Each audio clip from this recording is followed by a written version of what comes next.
Welcome to VBC on TV. నేను Prasanna. Visakha Vaikapa parliament అభ్యర్థిని బొత్స ఝాన్సీ మరియు విద్యాశాఖ మంత్రి బొత్స సత్యనారాయణ విశాఖ పార్లమెంట్ వైకాపా పార్టీ కార్యాలయంలో మీడియా సమక్షంలో తమ గెలుపు కొరకు ఎన్నికలలో సమయంలో కష్టపడిన వారికి ప్రతి ఒక్కరికి ధన్యవాదాలు తెలిపారు. ఫ్యాన్ గాలి బ్రహ్మాండంగా వీచింది అని మహిళలు పెద్ద ఎత్తున ఓటింగ్ లో పాల్గొన్నారని తెలిపారు. ఈ సందర్భంగా ఆయన మాట్లాడుతూ తమపై పలు రకాలుగా నిందలు వేశారని, అందులోనూ ఏకంగా తాను రాజీనామా చేసినట్టుగా ఒక నకిలీ రాజీనామా పాత్రని సృష్టి కూటమి దిగజారుడు రాజకీయానికి ఒక పరాకాష్ట అని మండిపడ్డారు. తమ పార్టీకి విజయం వరిస్తుందని, విశాఖలో జగన్ ముఖ్యమంత్రిగా ప్రమాణ స్వీకారం చేస్తారని, జగన్ ఇచ్చిన హామీలను నెరవేర్తారని జోష్యం చెప్పారు. మా నాయకులు కార్యకర్తలు ఉద్రేక పడొద్దని సూచన చేశాము అని, ఎన్నికల్లో కష్టపడ్డ ప్రతి కార్యకర్తకు ధన్యవాదాలు తెలిపారు. ఏపీ రాష్ట్రంలో మళ్ళీ జగన్మోహన్ నాయకత్వంలో అధికారం తీసుకురావాలి, పేద ప్రజలకు మనం చేయూతనివ్వాలి, వాళ్ళ ఆర్థిక పరిస్థితి మెరుగుపరచాలి. అది సమాజంలో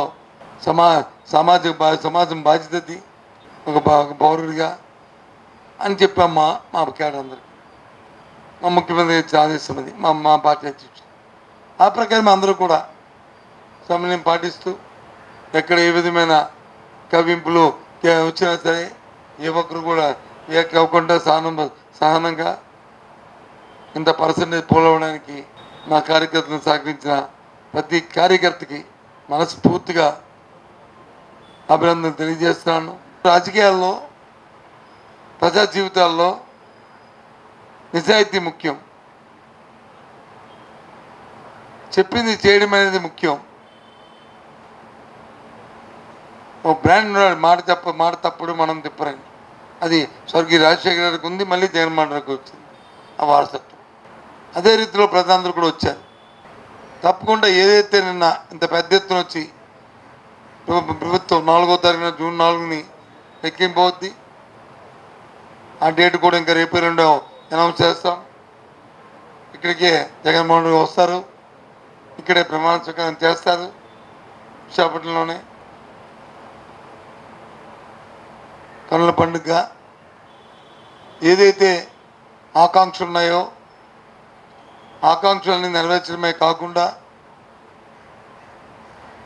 ఏవైతే ప్రభుత్వంలో జరుగుతున్న రిఫార్మ్స్ ఉన్నాయో దాన్ని కొనసాగిస్తూ అటు విద్యలో కానీ వైద్యంలో కానీ దాంతోపాటు అభివృద్ధి కార్యక్రమాన్ని ముఖ్యంగా విశాఖ విజన్ ఏదైతే ఉందో విజన్ అచీవ్ చేస్తూ ఉద్యోగ అవకాశాలు ఇస్తూ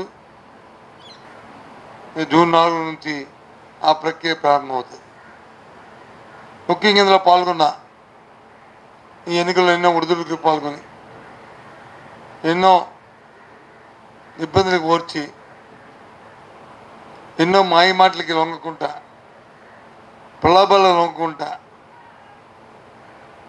ఉన్న మా పార్టీ కార్యకర్తలు, మా నాయకులు, అలాగే మా ఓటర్ సోదరులు సోదరీమణులు అందరికీ కూడా వ్యక్తిగతంగా పార్టీ పరంగా నేను కృతజ్ఞతలు తెలియజేస్తున్నాను.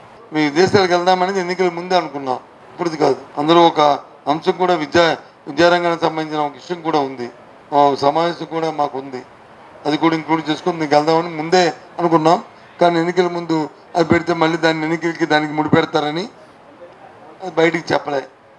ఒకవేళ అవి వచ్చింది కాబట్టి రేపు ఉదయం ఎన్నికలు అయిపోయాయి కాబట్టి దాన్ని కూడా ఇంక్లూడ్ చేద్దామా లేదు పర్సనల్ ట్రిప్ పెడదామా అనేది ఇంకా డిసైడ్ చేయాలి. నేను ఒక సుదీర్ఘకాలం రాజకీయాలు ఉన్న వ్యక్తిగా వీటిని ఎవరూ కూడా ఉపేక్షించేది లేదు. అలాంటి సంఘటనలకి మా పార్టీ ఎప్పుడు కూడా దాన్ని సమర్థించదు. ముందుగానే మా కార్యకర్తకి మా వాళ్ళ సమన్వయం పాటించాలని చెప్పాము. వీళ్ళు ఆక్రోషంలో ఉన్నారు, వీళ్ళు ఓడిపోయే స్థితిలో ఉన్నారు, ఎందుకు స్థానం కోల్పోయి వాళ్ళు ఏదైనా అన్నా సరే కొంచెం తగ్గి ఉండమని చెప్పి ప్రతి వారికి చెప్పాము. ఇంతకుముందు 21 వచ్చి ఇప్పుడు 21 కూడా రాదు. లబ్ధి పొందిన వాళ్ళు, ఓ సాయం పొందిన వాళ్ళు, ఓ మంచి జరిగింది కుటుంబంలో జరిగితే చల్లగా ఉండాలి బాబా అని కోరుకోవడం తప్పు కాదు కదా. ఎందుకంటే అంత అద్భుతమైన విషయం లేదు. మన సాంప్రదాయం, మన హిందూ సాంప్రదాయం, మా ఆంధ్రుల సాంప్రదాయం అది. ఆ సాంప్రదాయాన్ని కొనసాగిస్తున్నారు మా అక్కలు, మా చెల్లెళ్ళు అందరూ. జగన్మోహన్ రెడ్డి ఏం చెప్పారు? మీకు మంచి జరిగి మీరు బాగున్నాం అనుకుంటే నన్ను ఆశీర్వదించండి, అంతేగాని మేమేమైనా బలంతం పెట్టి ముద్దించామా? ఆ మాటకే వాళ్ళందరూ ప్రభావితం అయ్యారనేది అనుకుంటున్నాను. మేమేం చంద్రబాబు నాయుడు విమర్శలు చేసి, నేను పోయి మాయమాట చెప్పి మోసం చేసి ఎలాంటి ఫేక్ లెటర్లు సృష్టించి చేయలే కదా. ఓడిపోతున్నారని ఎవరు చేస్తారు? ఇప్పుడు జరిగిన ఘటనలో తెలుగుదేశం వాళ్ళు జరిగేవా, పల్నాడులోనూ వైసీపీ వాళ్ళు జరిగా.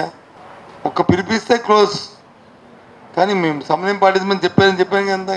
మా టార్గెట్ రేపు గవర్నమెంట్ ఇచ్చి ఇవ్వాలి, ప్రభుత్వం అవ్వాలి, ప్రజల మా సామాజిక బాధ్యత మేము నిర్వర్తించాలి. సమాజంలో ఒక బాధ్యత గల వ్యక్తులుగా మా బాధ్యత నిర్వర్తించాలని మా టార్గెట్. గత 35 రోజుల నుంచి జరిగిన ఎన్నికల ప్రచారంలోని, అలాగే నిన్న జరిగిన సార్వత్రిక ఎన్నికల పోలింగ్లోని ప్రశాంతంగా మన విశాఖపట్నం పోలింగ్ ముందు జరిగినందుకు, అందరూ కూడా దాన్ని సద్వినియోగం చేసుకోవడానికి విచ్చేసినందుకు, మరి పేరున దీంట్లో పాలు పంచుకున్న ప్రతి ఒక్కరికి కూడా హృదయపూర్వకంగా ముందుగా వారందరికీ నమస్కారాలు తెలియజేసుకుంటూ, ముందుగా మరి నిన్న ప్రతి పోలింగ్ బూత్కి కూడా వెళ్ళటం జరిగింది. వెళ్ళినప్పుడు ఎక్కడ చూసినా మహిళలు ఎక్కువగా బార్లు ఉండటం, ఓటేయాలని ఉదయం 7 గంటల నుంచి వారు వచ్చి ఉండడం, ఓటర్లలో మహిళల్లోని చైతన్యవంతం రావటం, ఈ విధంగా ఎన్నికలు ఖచ్చితంగా ఓటు వినియోగించుకోవాలి, ఆ ఓటును కూడా ఈరోజు నాకైతే ఖచ్చితంగా ఈరోజు మహిళా పక్షపాతిగా ప్రతి ఒక్క కార్యక్రమం చేస్తున్న పెద్దలు, మా పార్టీ నాయకులు జగన్మోహన్ రెడ్డి గారు పెట్టిన ప్రతి సంక్షేమ కార్యక్రమాలు, అభివృద్ధి కార్యక్రమాలు స్పష్టంగా ఈవేళ మళ్ళీ వారిని తెచ్చుకోవాలనే ఆలోచనతో మహిళలు కనబడడం జరిగింది. నాకైతే ఫ్యాన్ గాలి వీస్తుంది అనేది ఫీలింగ్ అయితే నేనైతే ఫీల్ అవుతున్నాను. మహిళలు ఖచ్చితంగా ఈరోజు జగన్మోహన్ రెడ్డి గారికి తిరిగి మద్దతు ఇస్తారు, మళ్ళీ తీసుకొస్తారనే ఒక ఆతృత అనేది వారి వాటిలో కనబడడం గమనించాను. ఏదైతే ఈరోజు ఎన్నికల్లో ప్రత్యేకించి చెప్పామో, మేనిఫెస్టోలో ఇచ్చినవి ముఖ్యమంత్రి గారు ఏవైతే అవన్నీ ఇచ్చి చేశారో దాన్ని కంటిన్యూ చేస్తామనే దాన్ని ఈరోజు ఖచ్చితంగా అవి జరుగుతాయని ఒక నమ్మకం ప్రజల్లో కనబడడంతో పాటు, ఏదైతే మరి నేను తిరిగినప్పుడు కూడా మరి ఏవైతే మా స్టాండ్ ఇది అనుకుని పార్టీ స్టాండ్ కానీ మా స్టాండ్ కానీ ఏదైతే చెప్పామో దానికి ఖచ్చితంగా ప్రజలు అవకాశం ఇస్తారని భావిస్తున్నాను. ఖచ్చితంగా వాటికి నిలబడతామని కూడా, ఆ స్టాండ్స్కి నిలబడతామని కూడా తెలియజేస్తున్నాను. ఈరోజు ఇటువంటి కార్యక్రమం 35 రోజుల నుంచి వారు చేస్తున్న విరాళ కృషి, ఈవేళ కార్యకర్తలే పార్టీకి పట్టుగొమ్మలు.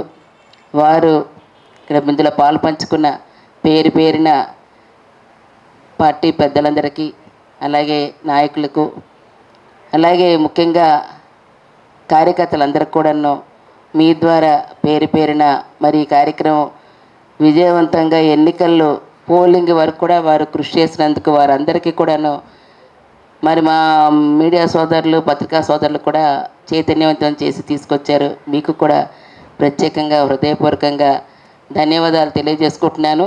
మెజారిటీ కాదు, ఇక్కడ గెలిపే. గతంలో వారికి 4000లో డిఫరెన్స్ అన్నారు, అంతకంటే ఎక్కువ వస్తాయి.